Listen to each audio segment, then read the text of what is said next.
are you? Well, I think it depends if you're asking in a three-dimensional or a five-dimensional way, but I'll start three-dimensionally by giving you just some of my attributes. I'm a person who is a high-energy person who's driven. Some would say a fighter who doesn't give up. I like to push my own limits and help other people push their limits.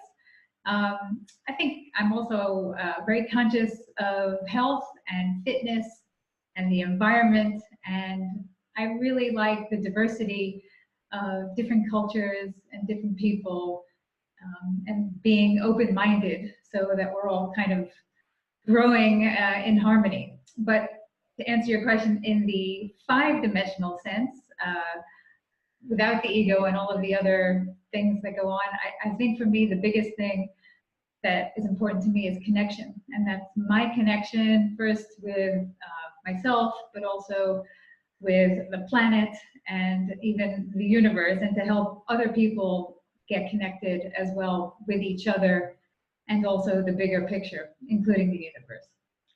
Kind of a long story, short question. So Mindy Howard, what is your main focus at the moment? Astronaut trainer, author? I would say astronaut trainer is the main focus in different capacities.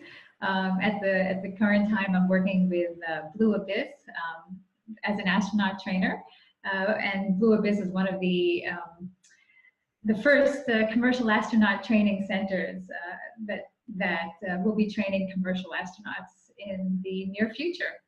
And it's very exciting to be a part of one of the first astronaut training centers in the whole world. So that's what I'm currently working on. What is your focus in terms of the astronaut training? Of course, astronaut training has, there are very many different elements as part of the training program. What is your particular focus?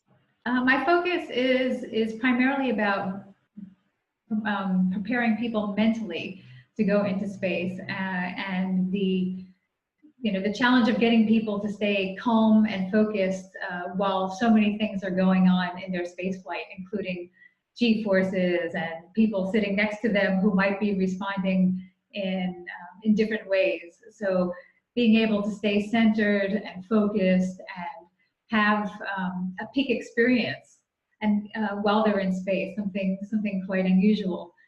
And you won't have a peak experience if you are not centered yourself and focused, because if you're just feeling the G-forces and responding to that for the first time, the chances are you're not going to have a calm, peaceful experience. So it's my job to help people achieve what they want to achieve by having mental calmness first.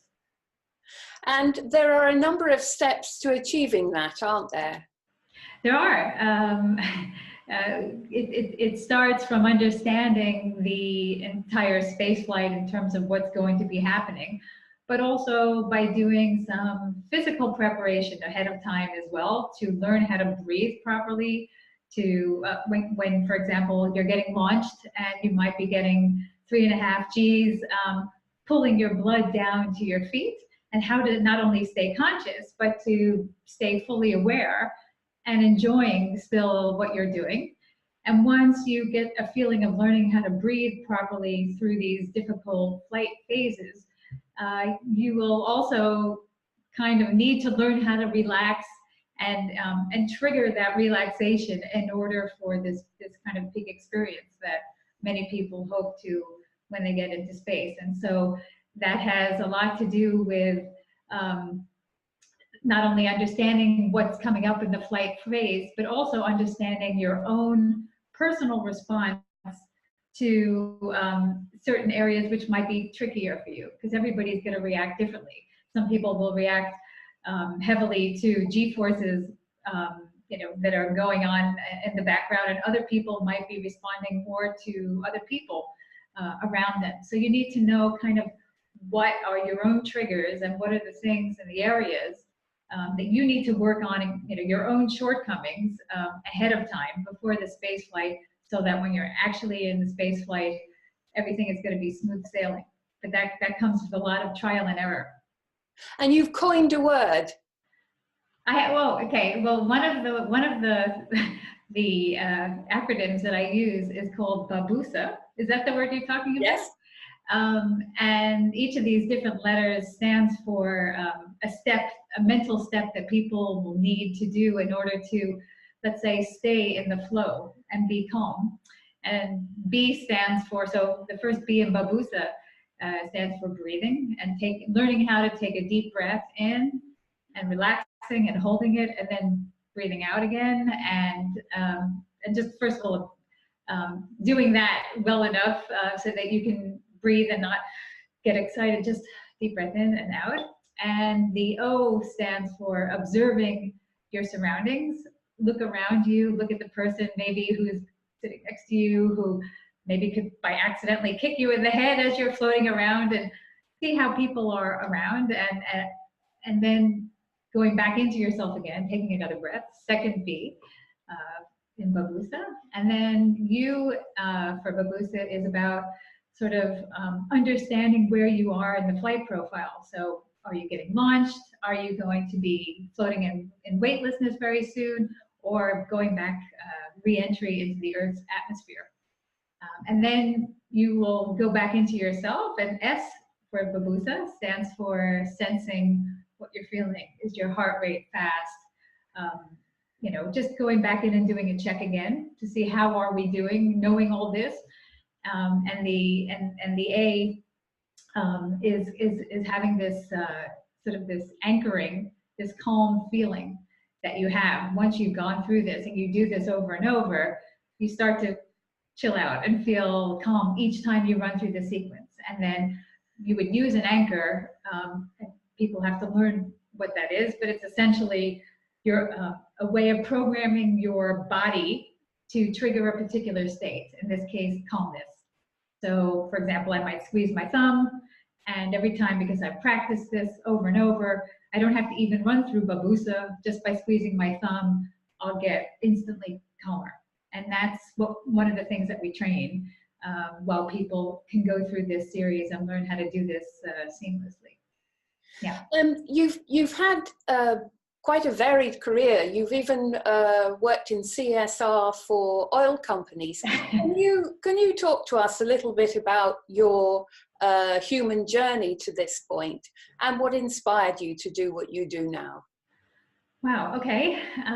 Well, I always had a dream to become an astronaut, even as a little girl, 6, 7 years old. And I don't know, quite frankly, where that actually came from. But watching the moon, the lunar landings, and that sort of stuff triggered things. Watching a particular TV show when I was a kid called The Bionic Man. He was an astronaut too, and I was intrigued by that. But I think this probably came from someplace else, to be honest, if I think back. But anyway, that sort of idea always was around, and when I eventually got to be, let's say, ready to go to university, I didn't know what to study, and someone suggested, engineering, would be a good place to start if you were good at math and science, and it would be, good to study that if you also wanted to be an astronaut. And I thought, okay, fine, let's do this. But I didn't really understand even, what exactly I wanted to do with engineering, but I knew I liked, people as well, and I liked psychology. And somebody suggested to study industrial engineering, which was the most people-oriented type of engineering, because it's all about how the human interacts with the system. And in the system, in this case, that could be like a cockpit, or it could be a car, or whatever you define the system to be. But it's how that human is able to interact smoothly. And often things are designed just to, so that it functions, but not necessarily so that it's user-friendly and that people can succeed in that system. And by studying industrial engineering, I think I learned a lot about how people make errors, and how, in the case of when systems fail, and when, in this case, people failing in the system, it's often because they don't, they can't control their own reaction to the system. And so understanding how to kind of optimize the human machine system is a lot of what I started out, let's say, from a technical point of view, doing. And that was things like designing control rooms, for example, on an offshore oil platform to help people, do their job better and not make errors. But then I think, in each of the jobs that I've done, actually, if I think back in my career, understanding how to help people function better and to be more kind of in sync with whatever system they were interacting with is actually a lot of what I have been doing in many of the jobs that I was doing. So I started out in Shell as a human factors engineer and doing some technical stuff, and then moved to a diversity consultant where I learned how to interact with people from different cultures and different places, and it was quite a tricky job. And then eventually moved into sustainability and managing and being a CSR manager. So understanding how people interact with the environment, how to, how precious the environment is, and how we interact with it is actually often, quite detrimental to it.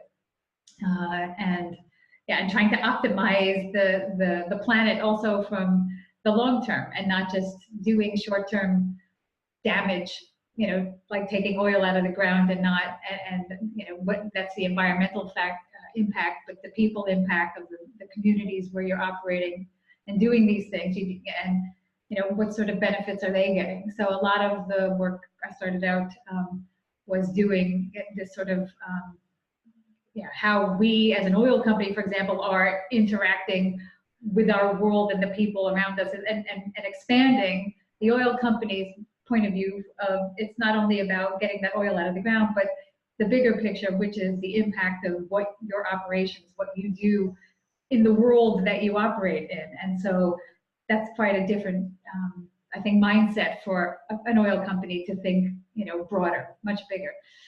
And so I think that sort of expanding mindset has been part of a lot of the jobs I've done. And then when the oil company I was working for had a big reorganization, I ended up sort of volunteering to leave, taking the package and asking, they were offering a course to help you secure your next job. And I said, okay, my next job is an astronaut.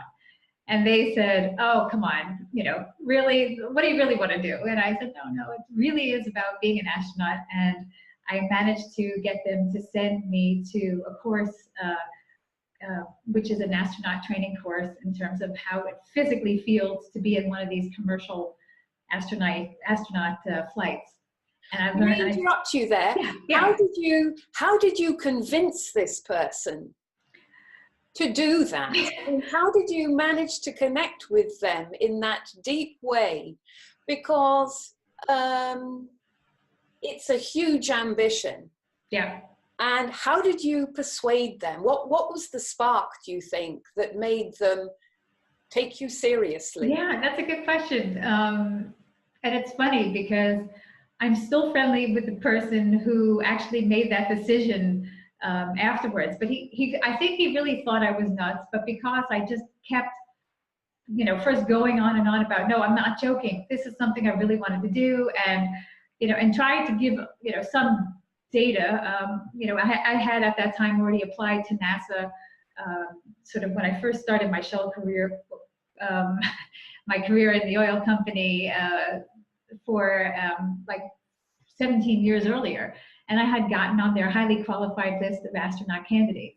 So I had made it down to the last 200 people, of thousands of people who applied, and that's happened several times. And so that was something that, as a data point, that I could say, it's not just something I thought about 5 minutes ago. I actually have the evidence of being on their list, their highly qualified astronaut candidate list.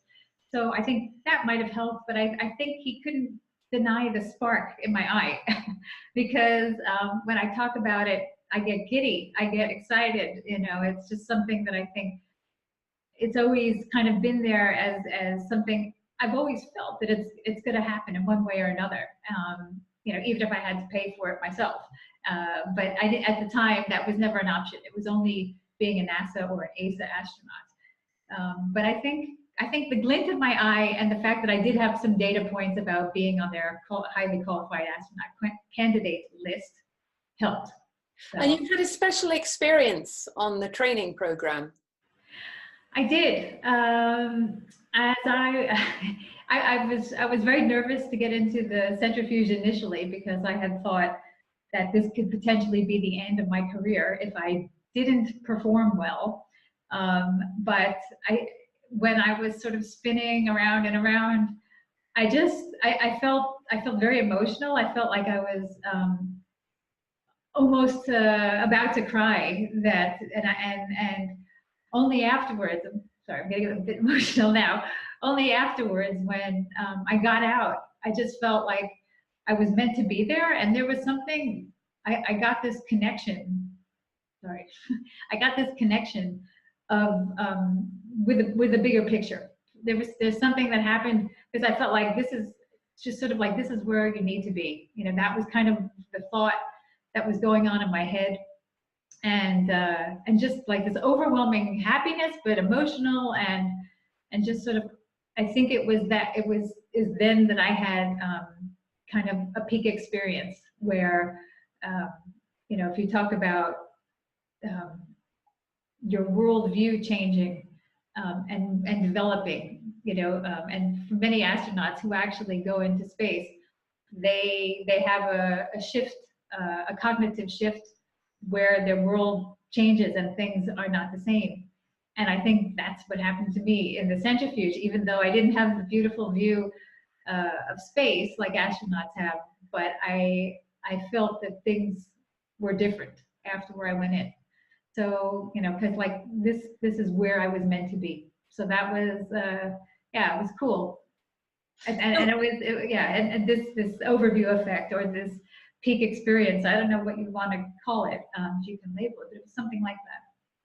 Yeah. So this set you on an incredibly exciting career path in space.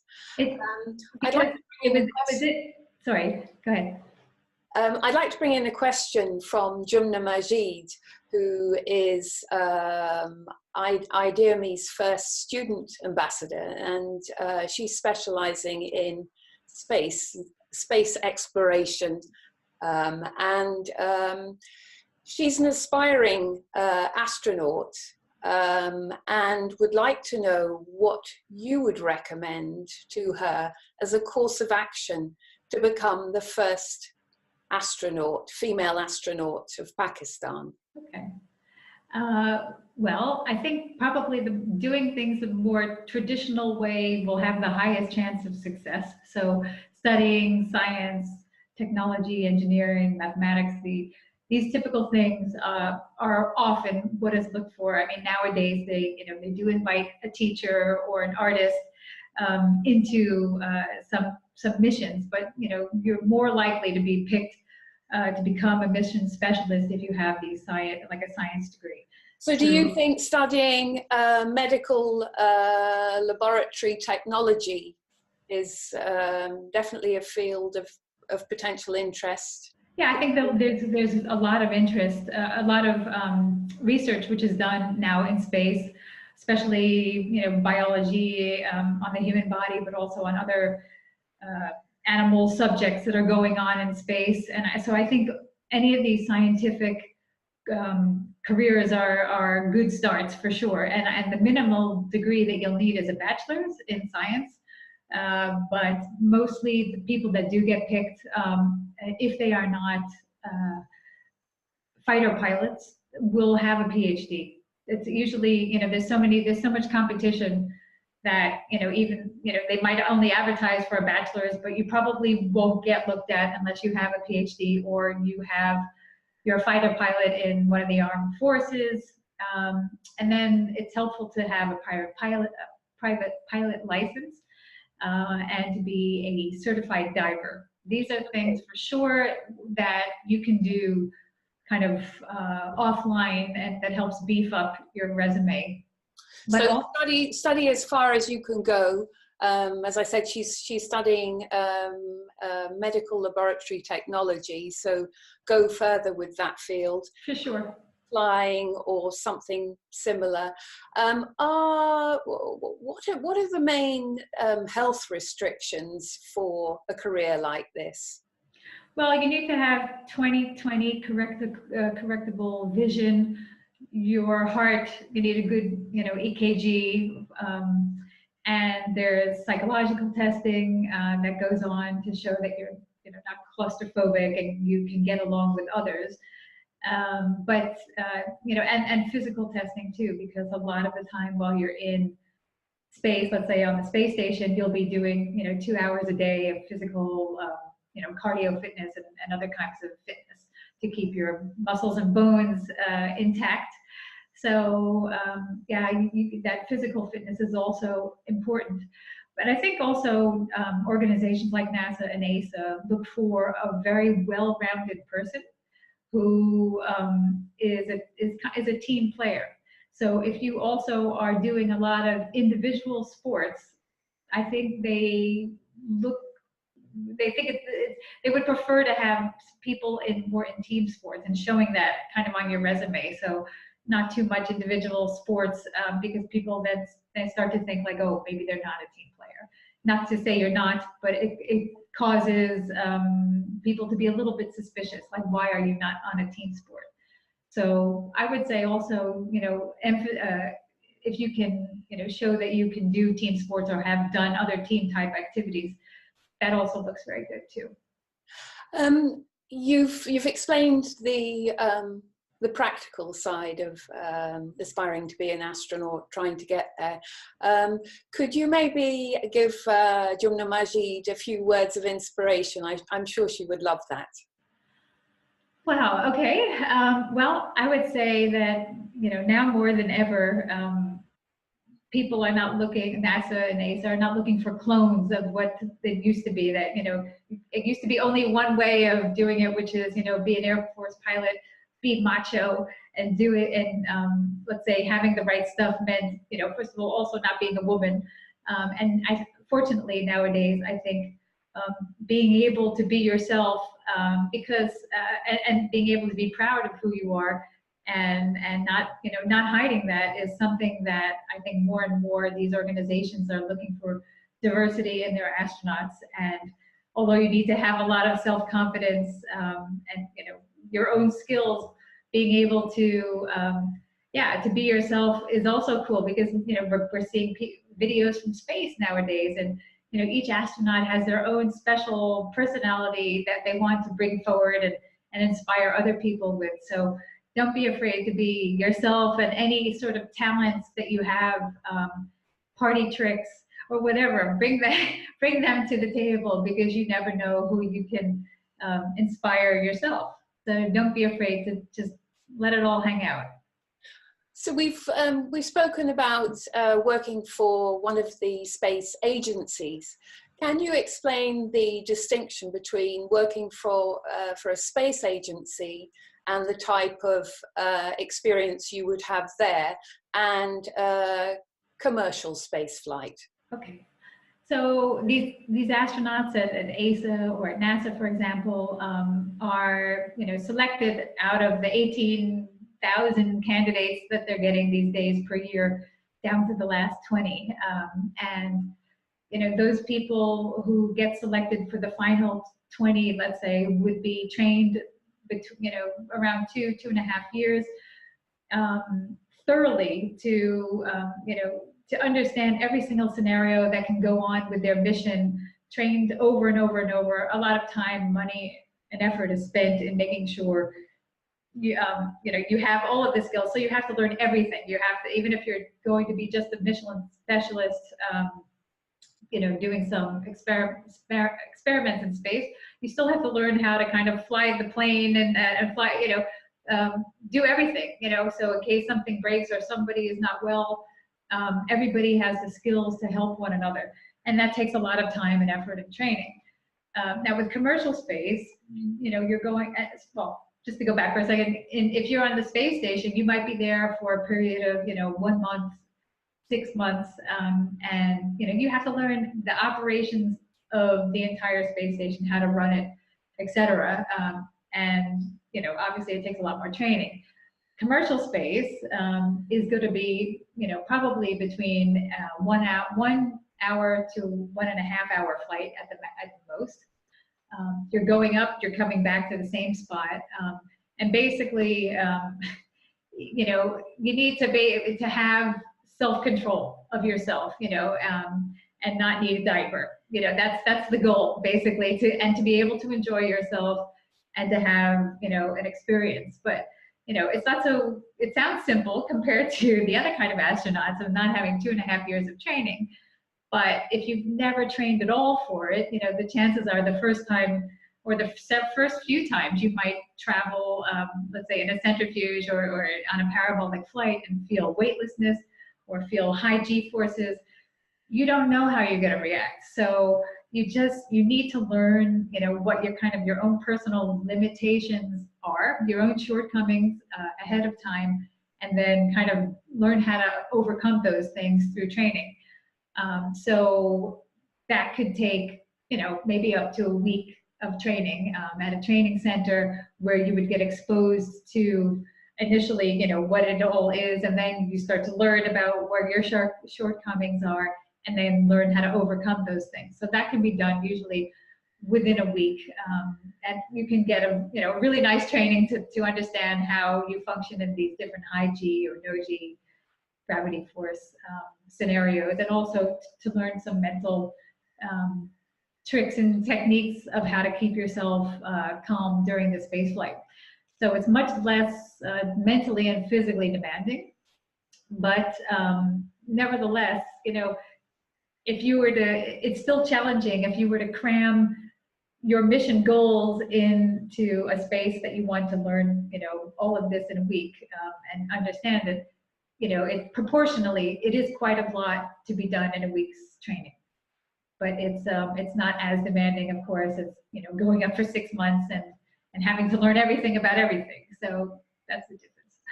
Still, one of the many space organizations or organizations with space interests that you work with is an organization called AdvancingX, who have just launched an astronaut program. If you win a competition, you can go to space. Can you talk about that? And maybe let's bring Jumna into it again. If she wanted to enter this competition, what would she need to do? Okay, that's great. It's a very exciting competition, and I'm so excited to be part of this because it's actually bringing space to everybody who, people who couldn't afford a commercial space flight of, say, $250,000, which most people cannot afford, can now enter a competition and actually have a chance to win a space flight. So I think the first step you would need to do is get on the website, which is advancingx.com/career-astronauts. And there you would enter, I think, some of the, your personal information, and then based on some of the answers to those questions, you will hopefully get selected to, let's say, start to do a type of, a series of online kind of game challenges. And once you advance to the next step, you'll then meet, or you'll first have to do your organizational team index test, so a kind of psychological test to show how well you will be as a team player. So, so that's part of the competition, is to understand how well people will function in a team, because at the end, the ideal team or group of individuals will get selected to go to space. So that's an important aspect of this competition, is the team aspect. And essentially 400 students initially will be, who are focused on STEM, will be selected around the world. And then eventually that will get narrowed down year by year, down to the last year, which will be 40 people, who will then get a chance to do astronaut training. And so 40 people will be exposed to the astronaut training, and then eventually the last 4 will get selected.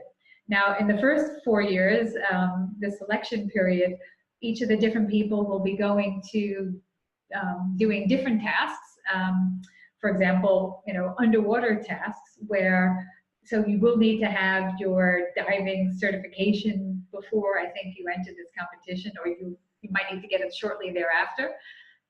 Because a lot of the activities are just like astronauts are training underwater for repairing a space station arm, the whole feeling of weightlessness can be simulated. A lot of the training also happens underwater. So in this competition as well, you will be given a task, for example, as a team to repair something on the space station, and you'll simulate that as a group underwater, and people will be watched. And it will be a little bit like a reality show to see, how people get on with each other. And in fact, they want to make it like a Netflix or a TV series from this competition. So as people move through their different activities, we can start to see who's a better performer, and eventually this will also be documented for the world to see. So that'll be very exciting. Where this will go. And then, yeah, the last 4 people, together with me and together with Eduardo Diaz, who is the person who is running the show, paying for everybody, he will, the 6 of us will get a chance to take a suborbital flight. Now, we don't know yet if we're going via Virgin Galactic or Blue Origin. That still needs to be decided based on what we're going to want to get out of the final mission, but hopefully, the world will be able to see that as we're also experiencing that when it happens. So exciting, and yeah, I'm totally thrilled, not only for me, but but for everybody else who's getting part of this, because it's so cool. I'm so excited about it, and it's a chance for anybody from anywhere to be able to have a chance to go to space. So what are the timings on all of this? So the final space flight is going to be scheduled the fall of 2023. And in that year of 2023 is when the astronaut training is happening. And if you work back, that means all the time up until 2023 is part of the selection phase. So different, every year, more people will be going through the different activities and eventually narrow down to the last year, who will then get finally trained. So people apply via the AdvancingX website. Right. When is the cutoff time for that? For this year, I believe it's May, but I know that they're going to be taking continuous applications throughout, the coming years. So I don't think, if you haven't seen this and all of a sudden 1 year later you see it, I think it is still possible to enter with your application. They're not closing off the application just for May of this year. But for this year, if you want to get in this year's selection, May would be the time you need to have everything done and dusted on that website before. Are people's economic circumstances taken into consideration? If somebody extremely talented applies, but they don't have the funds to be able to even take the flight to the US to start the training. Yeah. Is that all taken into consideration? Are you, if so, are you working with other organizations to make it happen, to level the playing field? Yeah, sure. The good news is that everything more or less is going to be paid for by the organization. So, and by the way, the training is not necessarily in the US either. Training can happen in different places all over the world. That's still being decided. But the competition has gotten so much, let's say, good press that there's also sponsors who are putting in funding as well, so that the costs of having people travel here and there are being taken care of. So it's not about the people's economic situation, which is good. In amongst all of this, you're also writing a book. I am. And the book is actually taking, because I've done this psychological training called inner space training for the last few years for astronauts, but I've gotten a lot of people saying, a lot of this stuff that you're talking about, I could use this here on Earth, or my wife would like to hear about this. Like, why don't you have a training for people who are not astronauts? And in fact, I've done some of this training for executive teams as well. So it's a lot of the ideas are really for high-performing individuals, no matter who they are, whether they're astronauts or people on Earth. So it's not really only, for astronauts, but there are some modules which are particularly just people for going to space. But so I decided to write a book for people who are not planning on going to space, but who would like to, to be able to be inspired by astronauts or by astronaut training. And it's a book that helps people kind of dare to be brave and to lean in to things that are scary, so that they can achieve their dreams, and going on their own journey, transformational journey, is very similar to what an astronaut does when they go on their transformational journey in space. So how you prepare for that, and some of the tools and the techniques that you would use in space, you could also use for your transformational journey here on Earth. And that's what the book is about. And the book essentially has taken inner space training for astronauts and turned it into a non-space training version of that. So hopefully that will inspire people soon when the book comes out, for people who like space, or people who are geeks, who want to sort of do anything that the astronauts do. But also for people who want to learn how to de-stress, and get more in touch with themselves, and also the bigger picture. So because in the book, and to answer one of the earlier things that you were talking about how we move the human experience forward, one of the main concepts that I talk about in the training is about first understanding what your worldview is before you go on this transformational journey, and understanding, if you're very much sort of connected to mainly you yourself, or your community, or your world, or your universe. And there's no good or bad. It's just like kind of understanding what are the things that are important to you, and what's your kind of worldview, and then understanding where you're going to be going, and how you kind of move up, let's say, to expand your worldview after you've made your journey.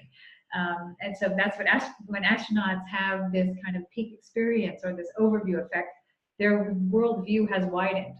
And I think anybody actually who's going on a transformational journey will have something similar, in terms of going from where they were to their new view after their transformational journey.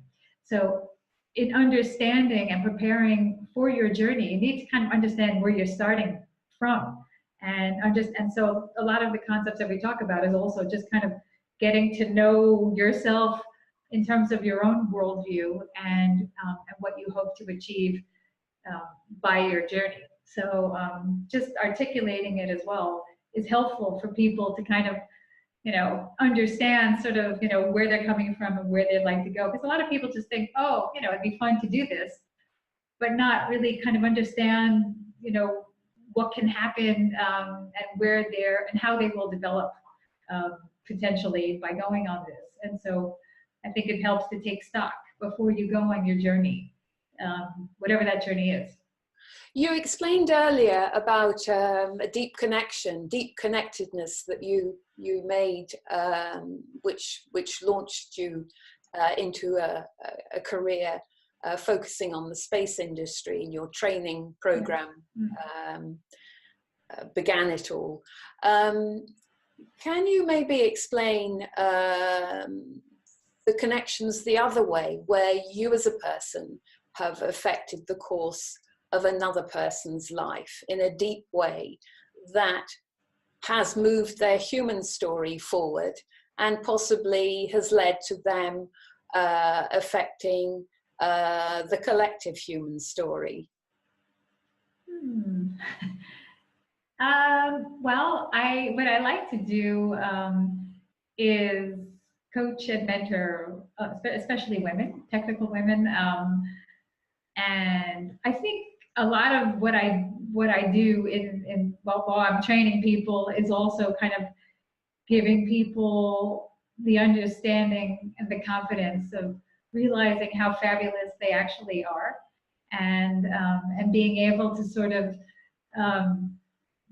believe in themselves that they can do amazing things. And I'm thinking about in particular one lady who I'm working closely with, who has has wanted so much for example, for other women to help each other in becoming realizing the strength that they actually have. And she created she wants to create a worldwide women's mentoring network where people who think that there only could be mentees, because what could they possibly do to know as much as someone they look up to realize actually that they are they know quite a lot, but they don't understand how much they actually know, and that people who are mentees, because this is also what she did. I went to mentor her in something, and then she turned around and mentored me in a few business things that I thought, wow, I didn't think of that. So by having this, I think this interaction and giving confidence and faith in one another, she turned around to be a super powerhouse. And now I come to her, when I want to ask certain questions about, how to deal with this person with business. And so I think, kind of it's how we all pay it forward with each other. I started out thinking, I want to pay it forward, so I want to become a mentor. And then I end up receiving it from everybody else, which was totally, not my intention, but a fantastic,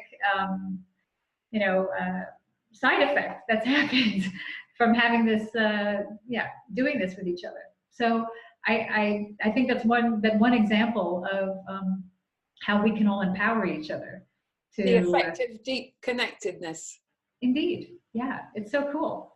So people who didn't think they could make such a contribution are making a tremendous contribution, but sometimes they just got to be teased a little bit out of their shell. So super to see.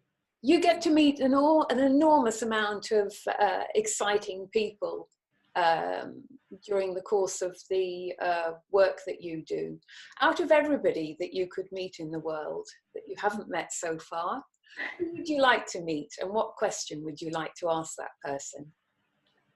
I think one person who I definitely would like to meet, and maybe it's obvious for somebody who wants to go into space, is Richard Branson, because he has Virgin Galactic is his big love. It's his company, and I think one of the things I would actually like to ask him is about why they are not actively training their passengers to go to space, because at this time, people just have to buy a ticket and then they can go on this journey without any preparation. They could decide to do some preparation somewhere, but it's not mandatory. So my question to him would be, why are you not training your passengers, so that they can be prepared for this incredible once-in-a-lifetime thing, and making that mandatory? That's what maybe it's a totally practical question, but it's something I've always wondered. So Richard, call me. Give me the answer.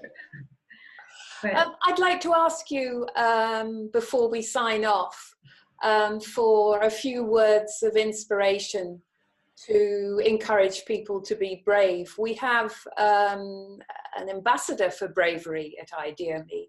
As you know, we're all about trying to move the human story forward. And a large part of that is inspiring people, individuals, to be brave. Amy Jones interviews people across the world who have demonstrated enormous bravery across lots of different disciplines. As a last word, a few words from you, maybe a few tips, how to be brave. Wow, okay. I'm just wondering, you know, what I want to say is not necessarily rated G. Is that okay? Can we, okay. Well, for me, I really, you know, there's I think 1 or 2 books written out there called Fuck It. And it's, you know, it's been inspirational only because I've always done this. Whenever I feel scared, you know, it happens all the time. I feel my heart beating in my throat. I do say to myself, fuck it, and just do it. And I just, you know, whether it's jumping out of a plane or something, and I'm always glad I did afterwards. So for me, it's even though you feel the pain and the fear, don't let it paralyze you. Just lead into it and say fuck it and do it, because you'll be glad that you did. Even if it didn't go exactly the way you wanted, doesn't matter. You did it. So I think it's always, yeah, that's always been the case for me, to get rid of that paralyzing fear. On the other hand, if you want to prepare for your fear, you can also use some of these psychological tools that I'm using in my training, which you know, in a separate session, but that's less romantic and fun than just saying fuck it. So if you can do that first, and if not, come and see me. Mindy Howard, astronaut trainer, thank you so much for your time. It's been an absolute pleasure. Thank you.